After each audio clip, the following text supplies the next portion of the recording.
How's it going, people? Welcome back to the channel and welcome back to another Fourever Arsenal podcast. Game week 12 is out the way and Arsenal are back to winning ways. 3-0, Emirates win, comfy against Nottingham Forest. A good performance, probably our best performance of the season. But we're going to get into it all, people. Hit the like button. Let's get to 1,000 likes nice and early. Make sure you're subscribed, all of that good stuff. Download the AFTV Plus app, individual channels, all of that. Lee's dancing again. A lot more smiles back in the building. And yeah, I mean, the performance warrants it. The result warrants it. We spoke about results and performances and what's more important. We got both against Forest, and we've obviously got a big tie against Sporting away in the Champions League coming up as well. You know what the MO is on the show. Talk about what's gone, talk about what's coming up. Predict and comments of the day. So strap in, people. Let's hope for a good show. Lee, James, Jordan, you lot all good. Jordan ain't even listening to the intro, so we started off quite well. What? What do you mean? What are you watching on the screen there? I'm just sorry. No, I'm just looking at. Don't say the highlights because we don't need this. No. I was there. Catch up. But no. I was looking at something on the screen, but I can look away and still listen. Like, you know how it works, right? The ears are what listen, not the eyes. So, okay. Jordan's just there. Just for eye contact was just kind of sorry, that's rude. Some sorry, cultures, manners, but hey, you're manners, gonna do manners. like this. No, how's it going, people? No, you're right. Turkish, you're right. Manners. Jordan's there to himself, going, "Oh, Ethan scored." You know he's got his little notepad there as well. Ready? Yeah. I do. Raheem assist. Yeah. No, I'm locked in. You're locked in. Let's enjoy the show, people. How long since a Premier League win? 5th October. Oh, we needed this, man. Performance and result. We needed it. Yesterday was the first time in a long time I've enjoyed a weekend of football again. Yeah. I know Spurs had their big day and they deserved it, but City problems over there. Mm-hmm. Villa, I mean, don't let those results go under the radar. Villa like to draw home games and people just don't talk about it. When they win games, it's Arteta Emery doing the rounds on socials. But when they drop points at home, they shouldn't. No one's really saying anything. And that's not me throwing shade at them. That's more actually me being annoyed at people trying to rile Arsenal fans about it. But here I am taking the bait. But yeah, man, it was a good weekend. It was a good Saturday. I mean, I think Liverpool will batter Southampton and United, unfortunately, will be on the up under Anna. But I enjoyed my Saturday.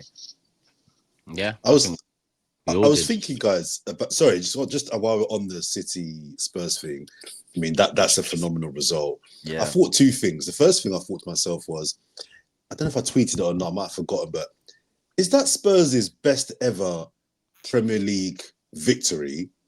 And then I thought to myself, is that Spurs' best league win since they last won a title? I mean, I know we're not Spurs experts on this podcast here, but just generally thinking about it, have Spurs had a better league win than that in your lifetime? They did win 6-1 at Old Trafford, but that was that was behind closed doors. So I mean, and United were on a decline. Yeah, I agree. I mean, this is rare though. This result. This is rare. I mean, when's the last time we've smoked a big team like this away from home? I can't remember the last time. I mean, by big team, I mean team that is actually good. I mean, I know you can bring in a 3-0 here against United and a couple other results, but Man City, I know they're not at the top of the game, but it's rare to see that. It's rare to see a giant. They absolutely smoked them, Turkish. They after 15 minutes, they battered them. And City had a few chances, to be fair. Haaland should have had a hat-trick before Tottenham got a goal. He should have, but Spurs should have had 2 or 3 more as well. Spurs should have had 2 or 3 too. Another thought I had as well was, what's interesting about Spurs' record against City, I've not checked it yet, but their record in the Pep era against City is really good. I reckon it's probably they've won as much as they've lost against City, which is really strong. But then I thought, what's more impressive about that, and it's low for me to praise Spurs, what's more impressive about their record against City is it's across 5 managers. So it's not like it's one manager that knows how to get the better of Pep. It's like Poch, Jose, Conte, Nuno, Postecoglou. They've all got results against City in a way that we haven't. Have we beaten City more than once in the Pep era in the league? No, not more than once No. in the league. I got to say, I thought it was a real lesson in what do they say in boxing? Styles makes fights. I think. Yeah.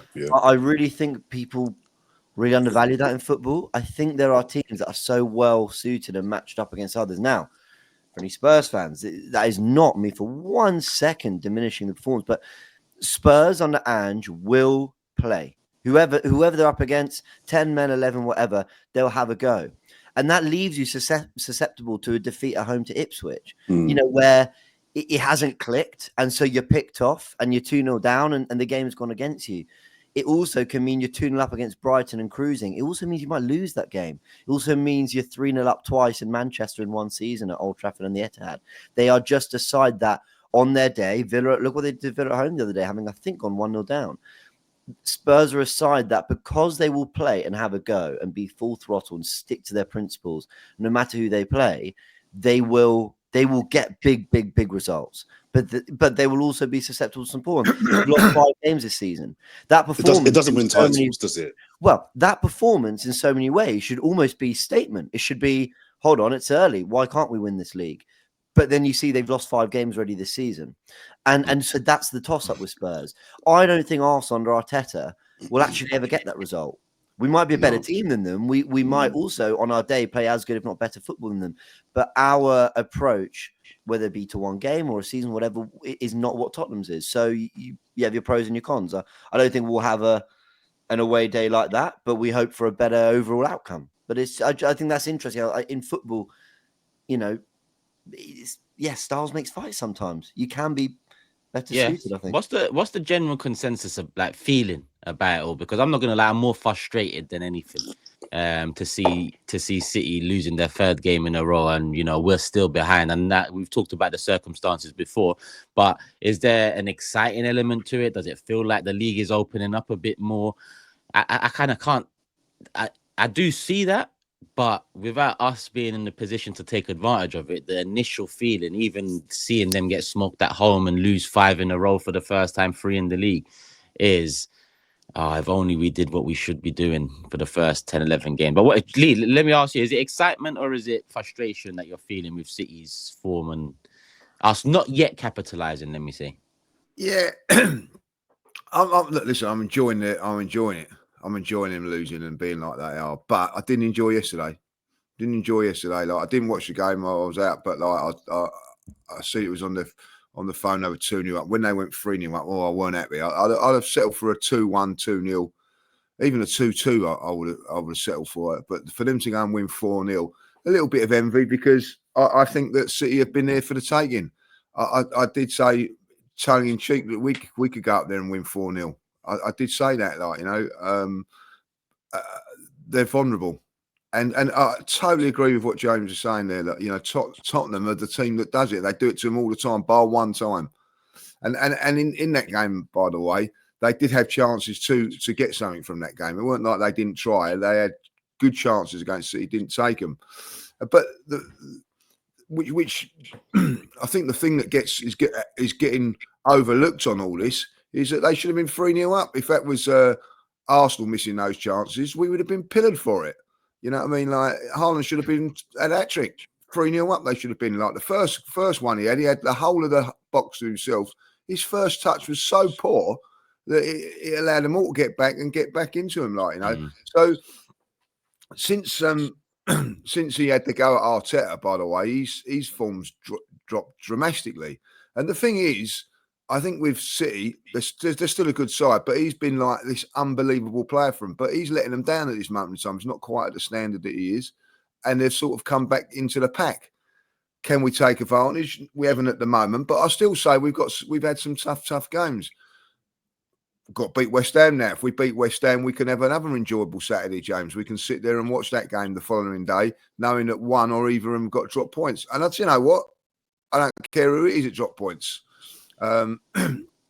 Hopefully both. I don't really want Man City to go there and win and get their gravy train back on the way. So I think at the end of it, if Arsenal play like they did yesterday, listen, Nottingham Forest have gone to Chelsea, they've gone to Liverpool and won. and we made it look easy yesterday. So I still at this moment in time just concentrate on ourselves and get our form back. If we get our form back, confidence will grow. But yeah, a little bit of mixed emotions about everything yesterday. Like I think really like from that City performance and what happened there. But I'm buzzing. But that was my Arsenal back yesterday. Like I haven't seen that for a very very long while. The way we dominated the first half, the way the football we played, boring that was, wasn't it? First half, you know what I mean? No. Just all the defensive and all that. No, we was just back to our very, very best. And gonna have to say it, boys, that Odegaard has made a massive, massive difference. What a pleasure it was to watch him play yesterday. Sorry, Lee. Just before we go on to Arsenal, just quickly on City. If they lose next week against Liverpool, are they done? No, because I think if they were to lose to Liverpool, I don't know. They'd be what? If Liverpool win today, Liverpool win next today. week. Liverpool win today, they're 8 points clear of them, no? I think if they win today, so they would be 11 points then, wouldn't it? Yeah, but if we're saying City will be out of it if they lose the next one, then what are we saying about us? I mean, yeah, exactly that. Like, you know what I mean? It'd be 11 City, points off of it. We're saying we're back, Turkish. We're back. Is that what Jordan's saying? Yeah. But listen, that's what Jordan's saying. Yeah, nothing. Just Not asking me. questions. If we Just win at asking West Ham questions. next week and they don't win, then we're above them. And Obviously, a draw is the best result for us. yeah, I think the draw is the best right. But if we was to win next week, it would put us in a. Forget Liverpool at this moment. You know, we still. I still think City are the team. But if we was to go in front of City with the run that we've had and the injuries that we've had, we'd have bit your hand off for that at the beginning of the season. So, you know, Liverpool have changed the course of it all, isn't it? Like, you know, but listen, I'm praying for Southampton for a miracle today, like, you know.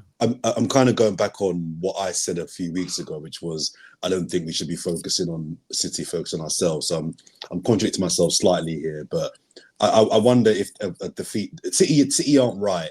And I looked at their injury list, and to be fair to City, I mean, Arsenal fans bang on about our injuries. City have got some players out, man. They've got a lot of players out, so that's going to affect you. But I just wonder if something's not quite right, if it's more than injuries, if it's about they've reached top of the hill, they've stayed there. At some point, you've got to come back down to go back up again. I think Lee's just kind of stolen all the words I was going to say in terms of us. Let's celebrate the Forest win. It was a good win. It was a really good performance, but it's one win. We've got to beat West Ham. All this talk about next 8 games, 9 games, 10 games, how many points between now and Christmas. Forget all that crap. Just beat West Ham. Forget United in 2 weeks' time. Because if we don't beat West Ham, I think we're done. I think Liverpool will literally peel away. I think we're done. And I genuinely believe that. So for all the excitement that I think rightfully so the Arsenal fans felt yesterday, it did feel like, you know, we've got our team back. It's one game. And if we don't beat West Ham and then don't beat United, we need a run, but that run 100%. Starts with 2 out of 2. The focus is West Ham for me. Well, actually, I was going to say, I mean, while I sort of was saying I really enjoyed my Saturday, and that's because I was hungover and I was just in front of the football all day. Yeah. You know, I mean, today, and I don't know if it's because Liverpool playing Southampton or whatever, but there is a part of me that's like delighted we beat Forest, and I want to enjoy and reflect on the win today. But then I've got things to do. Like I'm probably not going to watch Southampton, Liverpool. And I guess what I'm trying to say as well, there's a part of me that's like, yeah, like we won, and now let's then see if things kind of happen for us. But let's kind of keep winning. I'm not yet in the zone of like praying for Liverpool results, but we're so far off, exactly. And we need to build momentum. If we win 7 games in a row and we're still 9 points off them, I think, oh gosh, okay, that's tough. But like you said, kind of one win, but it's a great win, and we should enjoy it. What was the feeling like when the lineup came out? Because I didn't catch. I caught a bit of Lee on starting 11, but the lineup heavily changed. Jorginho in there, Jesus in there, Trossard in there, Marino in there, Partey bench, Rice bench, Havertz bench, etc. Martinelli. Jordan, let's start with you. How did you feel about the lineup change? I didn't have any massively strong thoughts about it. I mean, I think a couple of those changes felt enforced. We know Declan Rice, he's got a broken toe. I've not played football at a particularly high level, but I can't walk if my toe. If I stub my toe on the door, I struggle to walk. So if your toe's broken, I imagine that bloody hurts. And I'm going to guess that an injection was applied for the Chelsea game to get him through that, but you can't keep doing that. So that was that. I found the Jesus one interesting because him coming in for Havertz, I understood less than Martinelli being dropped because Martinelli he was away with Brazil, wasn't he? I think he scored. Yeah. With Brazil. So you understand coming back, flying back from South America, you can understand he might have got back late. I can get why you might not start him. But Havertz played for Germany, but Germany, check me if I'm wrong here, their games were in Europe. So it's not like Havertz had to fly half around the world to get back to the UK. So I found that one quite interesting. I've been really hard on Jesus because I just don't think he's the guy. But I thought he was okay. I thought he played well. I thought his movement was good. I still need some more from him. I'm not gonna lower my standards for what I think we should be expecting from someone like Jesus and what I think we're trying to do. We're trying to win a title. We need better. But I thought he was good. I thought he's better than he's been in recent games. I thought his link-up play and his movement is always good. His work ethic's always good. I just question his execution. I don't think he's a killer. I don't think he's a guy that gets you over the line. But I thought his general play was good. I think Saka's goal was amazing, guys. Yeah, Saka's goal was absolutely amazing. Beautiful I had to look at it a few times because I couldn't quite work out where it went in the goal. I was like, how did the keeper get beat from there? But he's hit it so well. And he's got, like, if you look at it from the angle of looking at the goal, he's got 3 players that are kind of in front of him. He's kind of got to get that through, and the goalkeeper. It's a brilliant goal, man. And unlike a lot of games whereby Saka hasn't played well, but he's done one thing to kind of impact the game, he actually played really well, I thought, as well, yesterday. So I want to big up Saka as well. So sorry, to your question, Turkish, the lineup didn't overly concern me, but the Jesus in for Havertz one intrigued me because in a game that was a must win, to drop your main striker, I thought was a gamble. It paid off in the end, but it was a risk. It was definitely a risk. I thought it was a win for technicians and technical footballers, and I think it was Arteta saying, "I'm getting my ball players on the pitch," and I really liked it. I mean, I looked and I thought interesting because Trossard, I don't really love him as a touchline winger. Jesus has been really poor when we've seen him recently. Jorginho kind of brought in from the cold. We've barely seen him. But it really worked. We had such control of that game, and some of the football we played in that first half was unbelievable. And there were connections there, and there was movement. Some of the dummies, the third man runs, the flicks. It wasn't just all for show. There's a real purpose behind it all. And you're right, that Saka goal is brilliant. That little touch from Odegaard, though, just to set it into parts into that was sublime. Trossard, was on the left on paper, but that guy popped up everywhere. Odegaard popped up everywhere. And Jesus, look, he wasn't great. Some people in the comments of my match report were saying, James, well, you're praising Jesus. What did he do? But I just thought he had a hand in everything that happened in our sort of good attack. Can I just ask you, do they do that with Kai Havertz, though? Because I've seen people doing that with Jesus, and the reason they're doing that is because they got the Kai Havertz stuff. And now, listen, I ain't saying, sorry to cut you, but Jesus ain't good enough to start for Arsenal striker full time, right? Same with Havertz. But I just don't understand. I know what you mean. People are going to get onto Jesus for yesterday when that's clearly our best performance of the season, our most exciting performance of the season. He linked up well with both sides. He didn't score. He wasn't the threat that you'd want a striker to be, but that's why he's not good enough for that role either. But people shouldn't act like if Havertz plays, we get an abundance more from him. We get different from him, but I don't know why people are doing that with Jesus. I think yesterday he was good. So I'm not saying he was great. He was good, but he linked up everything well. Let me take a line from Jay. He led the line well in terms of Trossard. He was there linking with him. There was that moment with Saka, Odegaard into Timber, back to Jesus. He was a bit off balance. He tried to cut. There was little moments in their play where we haven't seen that since a while ago. And the recency bias 2 years ago, 2 years today, we was all in awe of Jesus signing, you know, what he's done for the attacking line and how well he links up with Martinelli. It was just 2 years ago.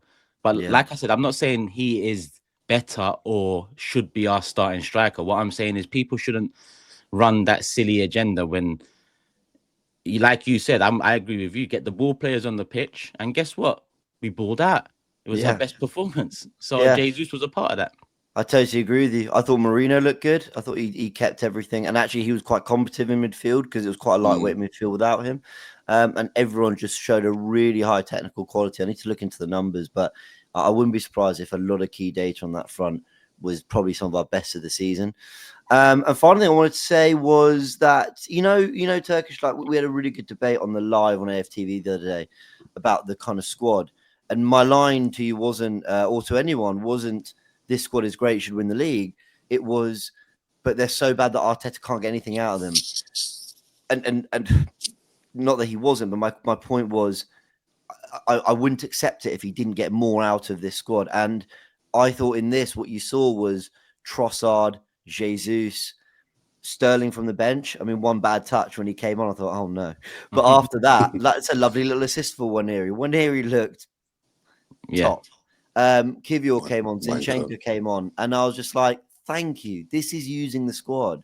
And I was really happy that they came in and they just proved, like I've been saying, that surely for 8th and below, whoever those teams might be at home, they can all more than play a part. And they did. And it was a very, very good performance in which £170 million worth of talent wasn't used and was left on the bench.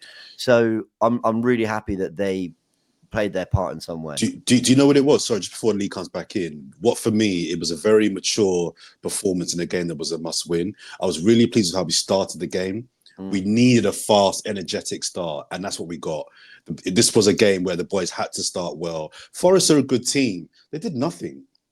We really, that is how we should be handling teams that are really bottom half teams. Forest are nowhere in the top 6 or wherever they are now, but really Forest are a bottom half team, right? That is what you do. That's what should be happening when teams come to the Emirates on a 3 p.m. They should be getting blown away in the first 10 minutes. We should be getting a couple of goals in the first hour, and we should be seeing the game out. If you can get a third, great. Nice clean sheet. Let's go home, on to the next. That is how, if a team's going for the title, that's what you should be doing. You know, and I like the fact that we started well, dominated the game, really put it on. And they had a couple of players out missing. They had a couple of key of their starting players, I think, out injured, to be fair to them. But that's what I want to see from my team against West Ham and going forward now. Just good starts, dominate, impose yourself. We've got all our players back now, bar Ben White. There's no excuses. Let's put a run together. So I was really pleased at how we started, but also how we saw the game out as well. That was good to see. Lee. Yeah, how did you feel? Be really honest about it. Nervous before the game, and I think the starting lineup made me even more nervous. And I think there was a lot of fans in the stadium that felt the same, and were a little bit nervy at first. What happened was the team come out and just took all those nerves away, raised them all. And if when Mikel got home last night, he should have given himself a big pat on the back, because I think that he'd got everything yesterday spot on.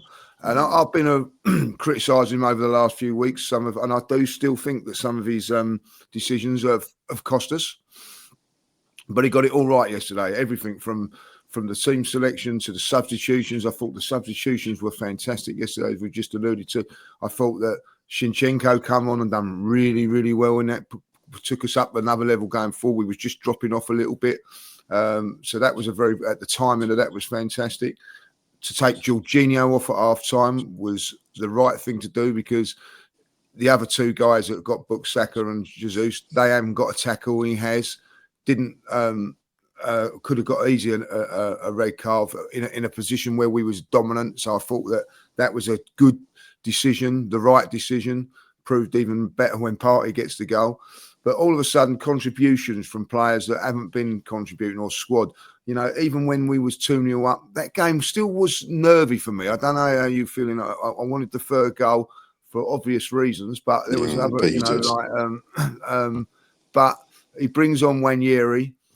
and the play splits. He was outstanding little cameo, and I thought Sterling done really, really well when he came on as well. Like, you know, showed a little bit. So everybody contributed in that game yesterday, whether you was a substitute or a non-starter or a starter. Defensively, we looked sound as well. Like, you know, I think that hasn't got enough credit. That hasn't, like, I looked at it yesterday. They didn't lay a glove on us. They didn't attack us. They've been dangerous in every time they've gone away from home. They've been dangerous this season. Like, you know, they didn't. We snuffed. They had one chance in the first half. I think when was it? Not even that. Yeah, it went it was a across half the goal, chance. didn't it? It was half a chance, but that was all. Like, you know, I just think it was a really, really good performance, and I've got my doubts whether Arsenal can go on a run. I've got my doubts that we can do this. But yesterday, I got a lot of confidence back. I was not looking forward to Saturday. Got to about Tuesday, Wednesday, I think, I've got Arsenal. It's going to be one of those guys. I weren't looking for it. It's going to be nervy and everything like that.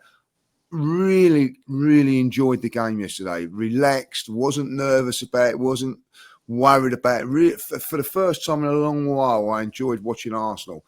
And you know what? I'm looking forward to Tuesday now.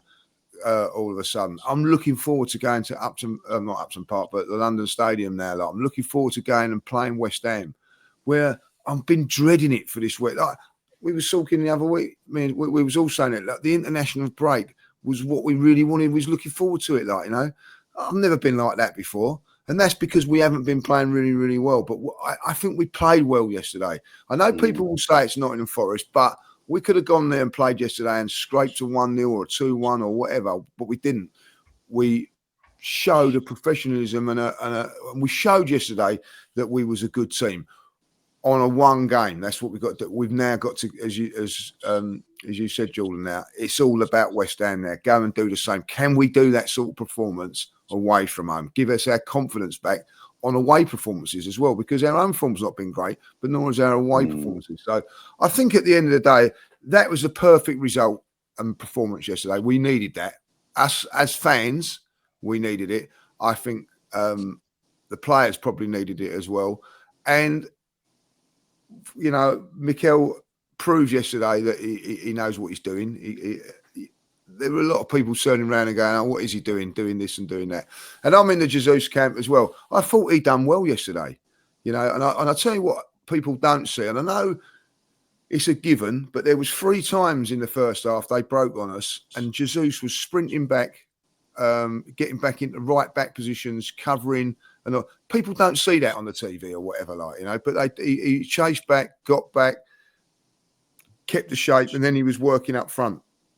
He's a team player, you know, and I thought yesterday he wasn't one of those players that, like, I without being critical, I think at times Trossard's a very selfish player. You know, like, there were a couple of occasions yesterday he could have passed it and he shoots and whatever. Like, Jesus, you know, needs to go away and score since January, but he done everything for the team yesterday, and I think you have to admire that. You once famously said you'd panic without Havertz starting up top. I want to know if you and the comments ripped me to shreds about that. And we've just come off our best performance of the season without Kai Havertz. So I just like to know how that one worked out for everyone. Listen, I'm not going to say I was nervous before the game, but Turkish is a piece of work. He's a piece of work. I just want to know. It's all right to rip me to shreds in the comments saying, "Oh, he's right. Without Havertz, we're a completely different side, and Kaka regenerated all of it." Nah. We are. And what's the good thing is, and I think that's what we've just alluded to now, is that that we've put in a performance without. I think, you know, like our best striker up there in that Killer Kai. Killer Kai. Unfortunately, he's not Killer Kai. He's just King Kai. All right, he's not Killer. Okay. Don't take the Mickey. He's a King Kai, like, you know, because he does everything. But the one thing he ain't is a killer. But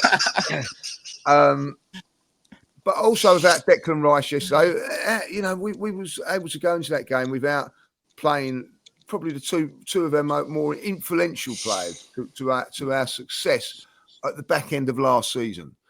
We was able to leave them out. Even Thomas Partey was left out and then come on, didn't he? and proved. What was I saying about Jorginho in the last podcast? Yeah, you actually did. I went on some mad rant for no Yeah. reason. I He don't might even know have why been I did watching it. you. Italian been tax, watching. man. You just flipped and said, "Where's my uncle? Where did he So it help just me?" came Where's my over me. I uncle? was like, by the way, wait, Jorginho. Like, it's so true. That first half, bar the yellow card, I thought he was brilliant. And I'm just like, this That wasn't even a yellow card, bro. So like, It was I know harsh. it, It was it looked harsh. very harsh, didn't it? It was harsh. I thought he was great, and I'm just like, you know, when we win games when he plays, so why don't we do more of that? But it was funny because I just think like it was Arteta getting his technical players on the pitch, and you talk about the Havertz thing, and people not liking you suggesting that we don't have to be scared about Havertz not playing. I did a video about a month and a half ago. I said, look, it's possible that Rice doesn't start sometimes. But what? The disrespect. He's had one bad, he's not been great. But remember last season, no one's talking about him not being a good player. But are we maybe a technical level slightly above for certain games without him? Maybe. 100%. More often than not, you want Declan Rice on that pitch. And Declan Rice is a very technical footballer. First 45 against Liverpool, we were magnificent, and he was in the six running the game. And I'm not here to tell you people that Rice can't do it, but there are games where actually Jorginho is a tempo setter. Jorginho might find that passing behind. Jorginho, that to keep that move alive for the first goal when he just gets in front, and it's kind of an interception, but he works it out to Saka. So little things that Jorginho can do, man. And there's a squad there. Let's use it. Not every, we don't have to think just because our first 11's great that everyone else must be shit. Is it title winning good? Debate for another day. And we've debated that a lot in the last few weeks. But it's good enough to do what it did yesterday. Yeah, I think you're right to just also mention Odegaard, the conductor, ding ding. That's what I'm calling him now. I just think Odegaard just changes how he plays. I think Saka is our match winner, if you like, but I think Odegaard's becoming the most important player in our team. I just think people make moves and runs when he's on the ball, on the pitch even. Yeah. I just think people talk about his technical ability, and we all know about that. We can wax lyrical about that all day. But off the ball as well, I just think he sets a standard. He's very kind of Jordan Henderson off the ball in that he does a lot of pointing, but he doesn't just point other people to do stuff. He does it himself. He'll close down, he'll press, he'll drop in, he'll track back. The guy's been out for 2 months, and the last 2 games he's played, he's like he's not been out at all. I just wanted to kind of shout him out, because I just think without him, we might win that game. I'm not sure we do, because I think Saka comes alive. On that, Jordan, is that testament to how great Odegaard is, or how poor some of the squad building has been to allow one man to change up the shape and approach and I think that's fair. Which one do we lean towards? Because listen, Odegaard deserves it. I'm about to ask who was man of the match, Odegaard or Saka. I lean to Odegaard, but Saka had moments as well. But is it a great thing that? Well, of course, it's a great thing that he's great, but I mean, we've seen how bad or how different we've been without him. Is that? Well, I think if you look at any kind of top team, right, any Premier League winning team, there's never one. There's a best player, but it's never like one player. If you take that guy out, the team until collapses, City Rodri, right? which people are going to flood the comments. I get that, but that's after 6 titles or whatever they've won. And also, I think it's more than just Rodri. I think there's other reasons, but Rodri's obviously a key component. The numbers don't lie. Was it 2% they lose when he plays? So he's obviously a massive reason why they're struggling. But I think there's a question about squad building around Odegaard, because you've got a gem. You haven't really fixed that left-hand side, in my opinion. I think in Martinelli and Trossard, you've got a couple of players that are good enough to be in the Arsenal squad, maybe start, win a title. I'm not sure. Saka, you've got a top guy. Up top, you've not really fixed that area. So there's an argument to suggest that they haven't kept up with the level. I mean, I've criticised Mesut Ozil often for many things. But one of the things that I think people say about him to defend him, which I think is fair, is that he was on a different level to everybody else in that squad, and we didn't really quite have the players to match his footballing IQ. And maybe there's a similar thing happening with Odegaard. I don't know, time will tell, but I just know that he's a brilliant player. I know that he massively changes how we play off the ball and on the ball. And again, I think our match winner in Bukayo Saka comes alive when he's on the pitch. I think he knows that he's got a guy that can make those quick 1-2s, those flicks, those double taps, those runs in behind. He can do all of that because he knows that Odegaard is on that level. So I just think we need to kind of just give Odegaard some flowers for a few minutes. Mm-hmm. I think we have to massively praise him, but there's two really fascinating questions. One is the one you just asked there, Turkish, and look, I don't think one player coming out should ever disrupt the team massively, but you wonder. I'd love to see if, well, I wouldn't because I'm enjoying their form, but I'd love to see a fully fit City without Rodri. Just like, De Bruyne is back, Haaland, but Rodri's missing. Because is there always that one player that unfortunately just is crucial? That one player that they're so rare. You're not going to go on the market and find a Rodri, and you're not going to go on the market and find an Odegaard. Before people get upset, I understand we're talking about a Ballon d'Or winner. But Odegaard's still a special player, and you're not going to go on the market and just find an Odegaard when you're talking work rate, when you're talking how he impacts all phases of the game. He's really developing into a special player. Is Van Dijk that for Liverpool? They were pulling away in the title race, albeit 4 years ago, albeit behind closed doors. But when you got that injury with Pickford, Liverpool fans might rightly argue that they had a stream of injuries, and I understand that. But you wonder, is there that one player? I don't know. Maybe. I'm just asking the question. I don't know. But maybe there's just always one that you lose them, and unfortunately it just has a massive impact on the team. But the second question, you mentioned Ozil there, and there was a debate, I think, sparked by a fan camp. I can't remember who said on AFTV. I can't remember. Right. About Odegaard Ozil. What do you guys think of that debate? Turkish, what do you think of the Odegaard Ozil debate for Arsenal? I kind of want to make it clear it's for Arsenal because number 10, La Liga winning Real Madrid Ozil, one of the greatest. Mesut Ozil is higher in any, talent or heritage or history list compared to any Arsenal player, right now, for sure. Yeah. Ozil done magical things on the ball for Germany, for Real Madrid, for us at times. But I also done a start sub-sell video on the Big Six channel where I use these players in particular because I feel like all three of them have so far or had 2 years at each club. Pogba, I think, had 2 good years at Man United. Ozil had 2 strong years at Arsenal, and Odegaard's had 2 years at Arsenal as well. Now, my vote was Odegaard start because I feel like all 3 of the players came into the clubs to change the trajectory of where the club has been going the last couple of years, and only Odegaard managed to help change that in a sustainable way. But I'd lean more towards this, and I'm not saying Odegaard's better than Ozil, but both Steve and Grizz, the City fan and the Liverpool fan, both of them started Odegaard as well because of said reasons. Because, he's more of a leader. Arsenal have improved like United didn't or Arsenal didn't that time. Listen, we won an FA Cup when Ozil came in. But in terms of the side we are now and what we've been producing the last 2 years with Odegaard as captain, the numbers and so on, it's a lot healthier. It's a lot stronger. So out of context, soundbite saying Odegaard's better than Ozil is crazy because Ozil has hit heights that Odegaard can only wish, and we can only wish him to hit.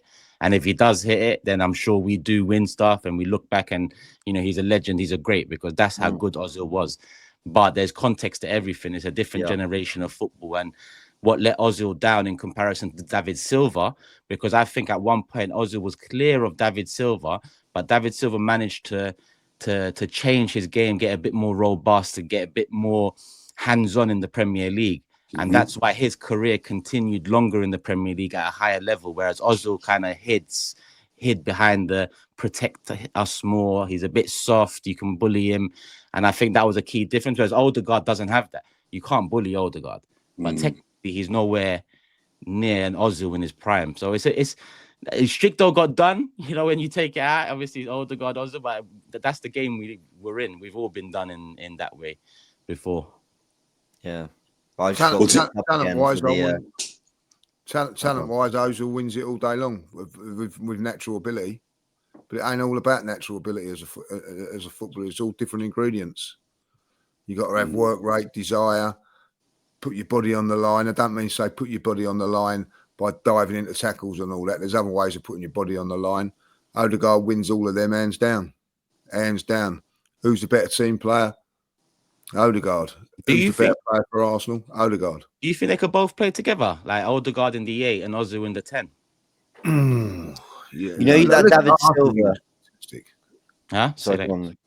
I just thought Ozil was a fantastic footballer, but you talk to people like Julian, and they can't stand him. And I get a lot of reasons why a lot of people don't like him because of the work rate and things like that. But yeah, I think that.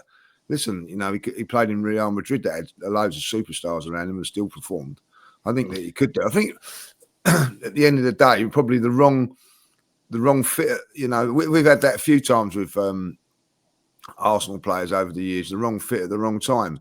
You know, Ozil was that. Charlie Nicholas was that. You put him into different teams at a different era, he would have been unbelievable. I think that Ozil would be unbelievable in this team. All right. I was going to ask that, Lee. So I was going to ask that. Do you think if you swapped Ozil out for Odegaard, do you think we would have had 2 title run-ins in the way that we have under Odegaard? No. I don't think so either. No. I don't think so either. If you do give us Ozil and Sanchez, then I think Sanchez gives you what we would have lost with Odegaard in terms of the work rate, the hunger to win, the desire to get the ball. Different player completely. But if it's just Ozil for Odegaard, you lose a hell of a lot of that. It's not just about what they can do creatively now, is it? In football, you've got to be able to defend. You've got to look at, you know. If you don't defend, you're going to get destroyed. And if you don't defend properly, you're going to get destroyed. And you've seen that in the Premier League this season. You see it yesterday. Well, you mentioned David Silva. Oh, God, sorry. I just want to quickly mention, you mentioned David Silva there, Turkish.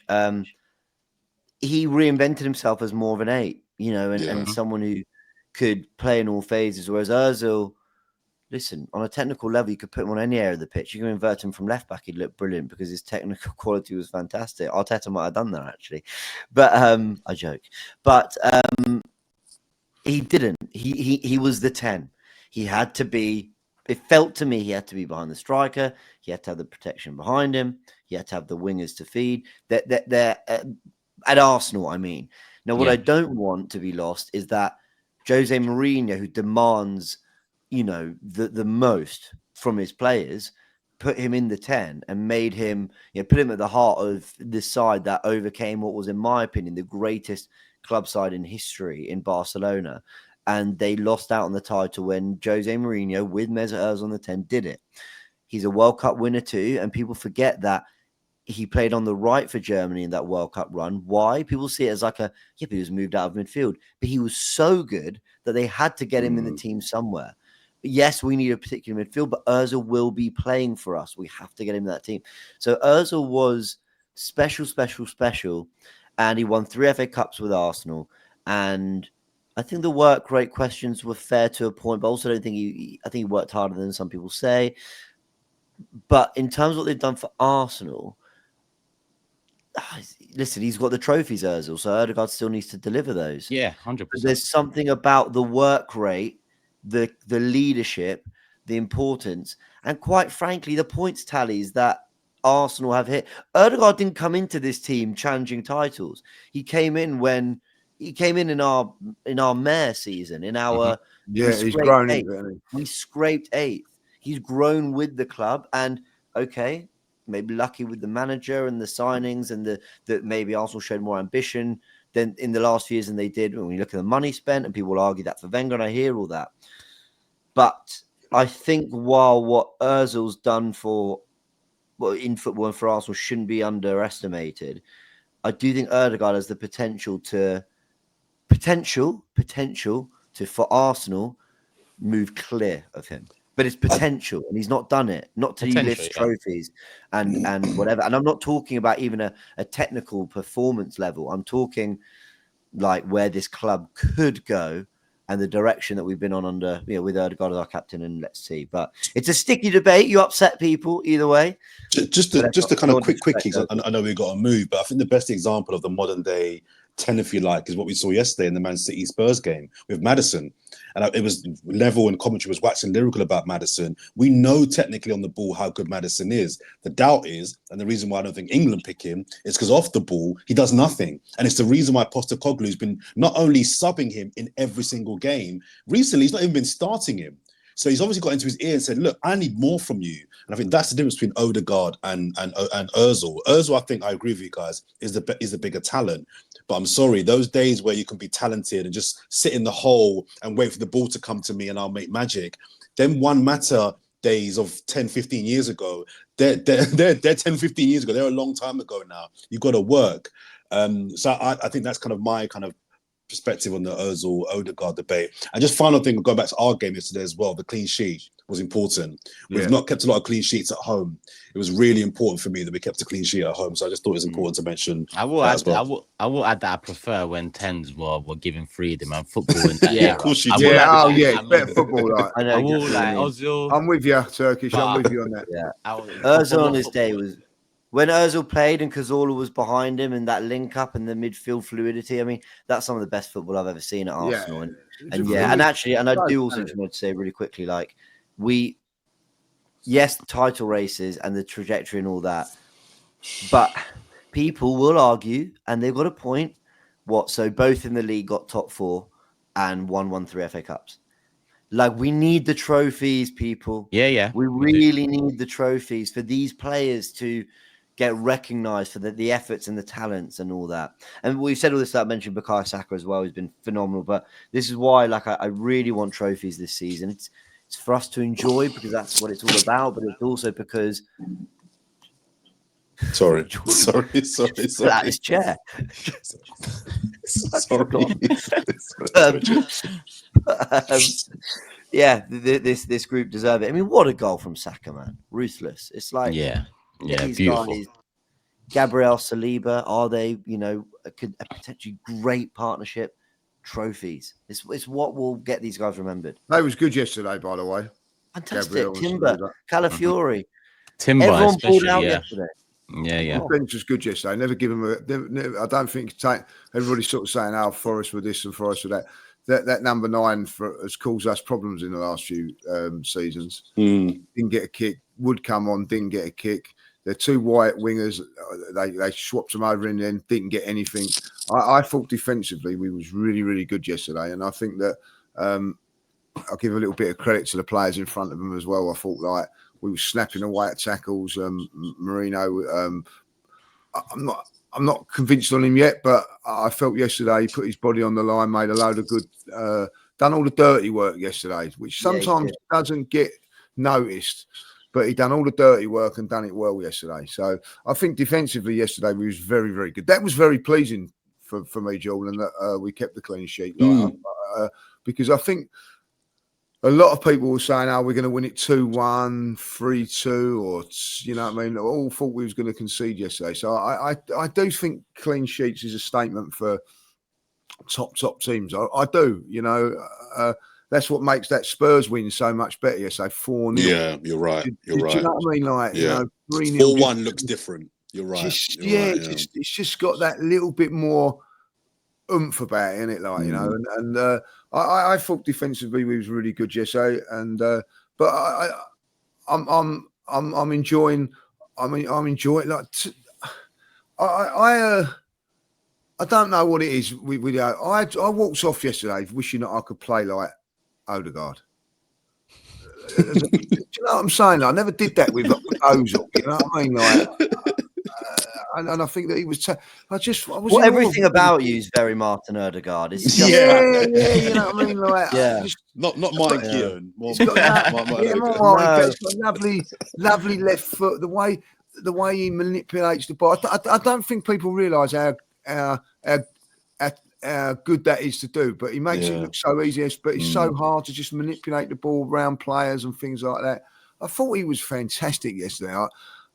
I think he was man of the match yesterday. I think probably Saka would have got it, but I just thought Odegaard was just, that performance yesterday was. We think wow, and I know we've got to move on. So Noli's got to go, but a shout out to Ranieri as well. I mean, obviously I was pissed off. Fantastic. But a quick mention to the boy. So it's a good goal.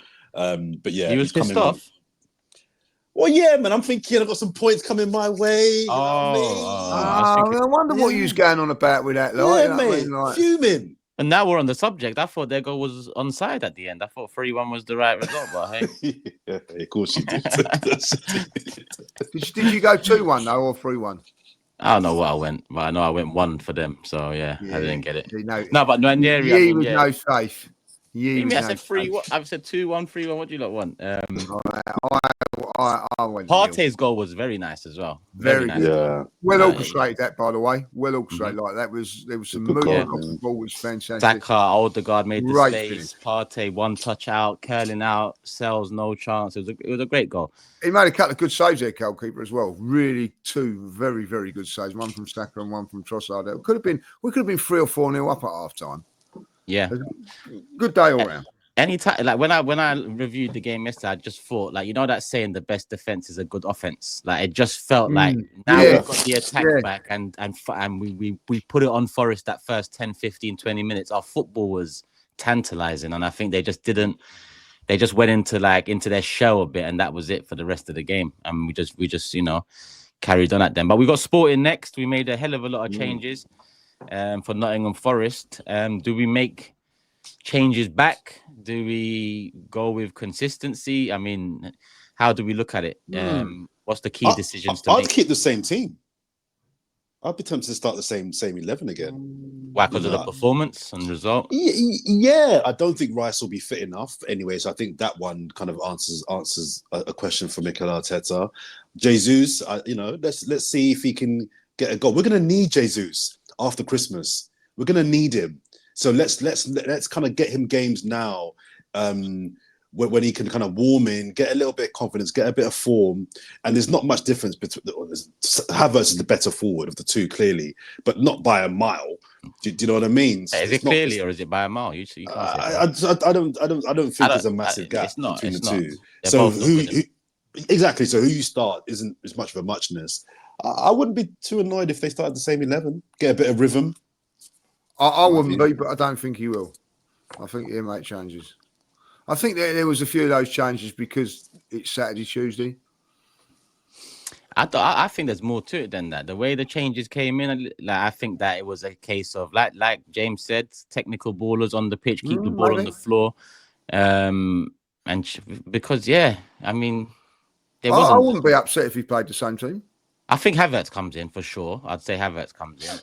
Martinelli probably comes in too. Aside from that, Jorginho actually, I don't know. Defensively, I guess it picks itself because of that's the same. But that's got to be the back four now for the foreseeable. It'd be a difficult game though, even without Amorim. I mean, he was there so long that I'm sure a couple of weeks out of the job, they're not going to be a completely different entity. But it will be a difficult game. I mean, how are we all feeling about the game itself? Never mind changes. Is it one that now we've hit the ground running from this international break? Is it one we really should be going to win, or is it one that you'll get something from it? Okay, yeah.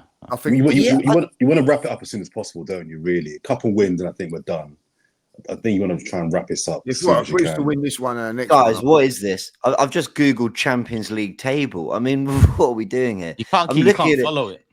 I'm looking at it going, I have no idea. Yeah. I don't have a clue. Is a draw a good result? I mean, it puts us on 8 points. Liverpool running away with it. We don't need to finish first. I mean, so who cares? I don't really know. Sporting's a tough place to go. They're second. So I've just seen they're second in this table. All right. Yeah. So I'll take a draw. I think if we draw our 2 away games, what are they? Sporting and Girona. Girona, yeah. We got to beat him.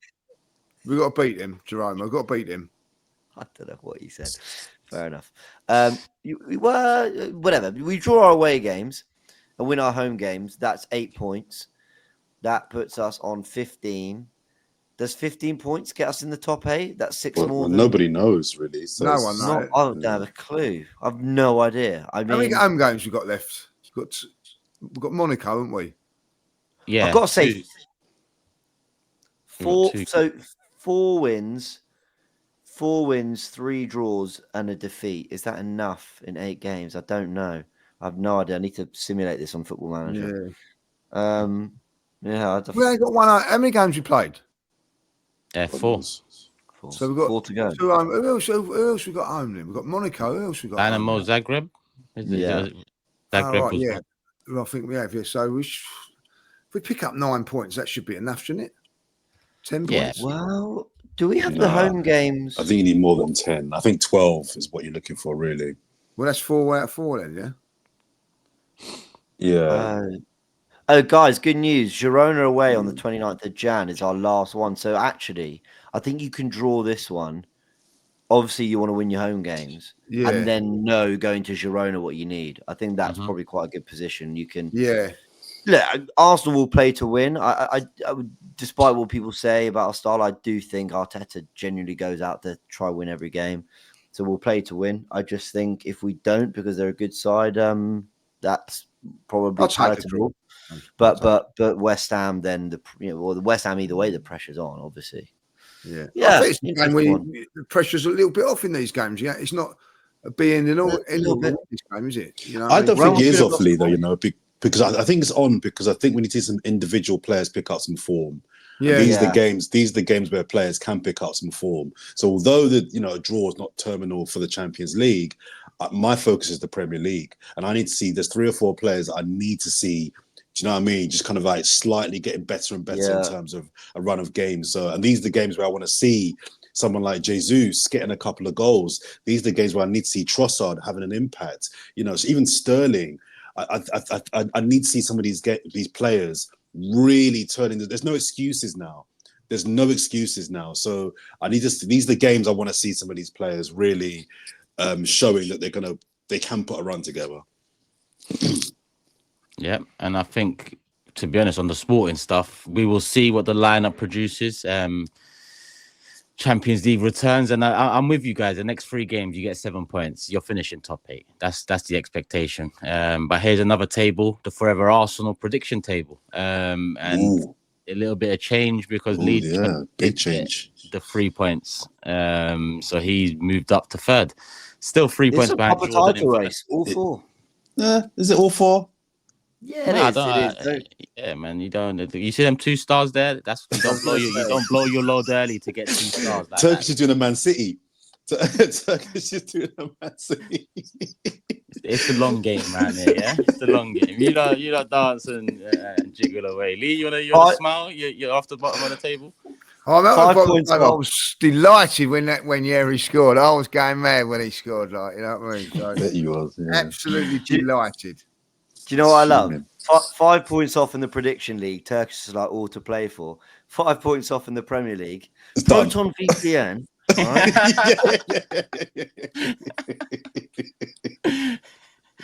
The difference. The difference is I'm the Man City of this table. That's the difference. So I've got the heritage and the clout. I've put the runs together. I've doubled up on the stars, as we can see, or tripled up. Yeah. Actually, it wasn't even like that. You were just sat there, just.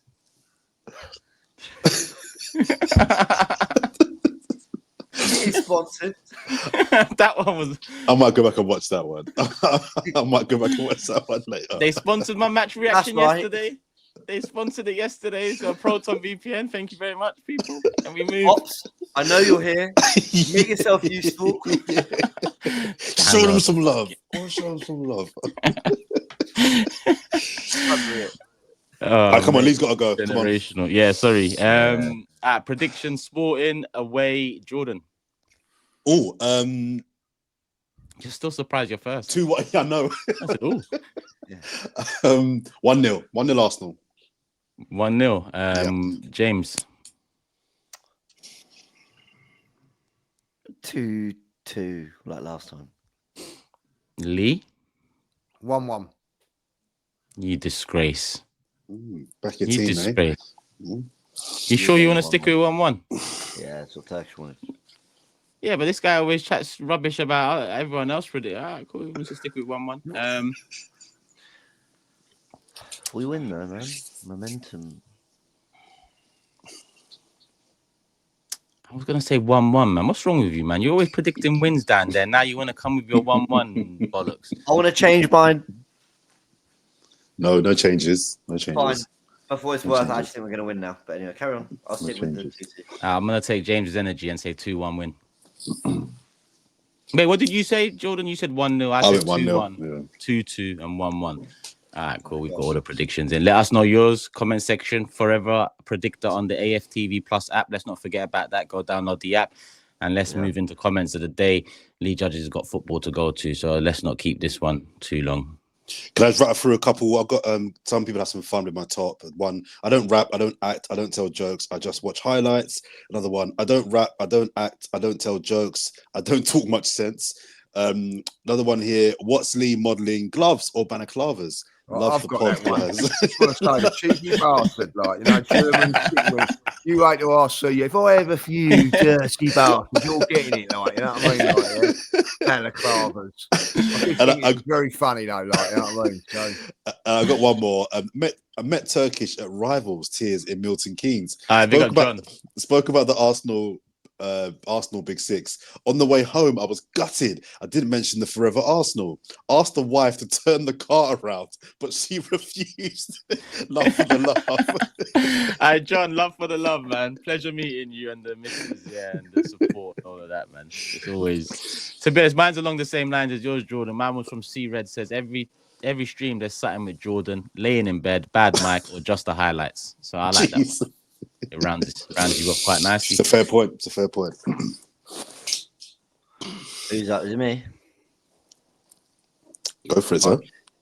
Lee, I can see you looking for a comment of the day on your my one was the balaclava one, like, you know, so that was the one that I had. Someone said I look like Boss Baby. What do they mean? Is that the film, the animation film? Yeah. It must be. Anyway, there was quite a few. I liked people noticing the Jordan on. Oh yeah, he was wearing an Air Jordan hat. Jordan on your head. Oh yeah, Jordan on my head. I see that one. Yeah. He loves me. That was clever. There was a good one. I got a few, but where was it? Yeah, not gonna lie. James saying a Campos would be known to casuals, then not knowing where he's from was pretty funny. We all know a Campos. Where's he at? Chat GPT. Ready. People, that's it for comments of the day. And that's it for another Forever Arsenal. Like I said, if you expected a bit of a longer one, it is what it is. It was fun. We'll be back after Sporting, which should be an early morning release on Wednesday. Look out for it, people. Make sure you subscribe, put a notification bell on. You'll know when it's coming out. Individual channels, go support, hit the like button. Love for the love. We'll see you again soon. Peace.